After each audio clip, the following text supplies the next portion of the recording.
分手了之后，就是可能没有想要再跟他联络，但是他会就想尽办法让你见到他。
好久以前哦，忘记了，应该有超过2年以前吧。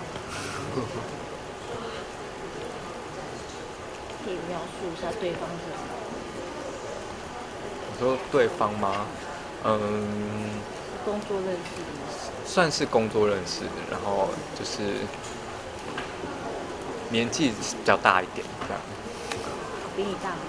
对，大一点点。对，因为那时候算是他主动吧，对，然后就很照顾我的姐姐这样。大家会排斥姐弟恋什么之类的，还是比较喜欢就是不会啊，就一样都是看相处的感觉，就也没有特别觉得年纪大或年纪小怎么样，就是还是看相处起来舒不舒服。那最近有遇到不错的对象？目前还没有。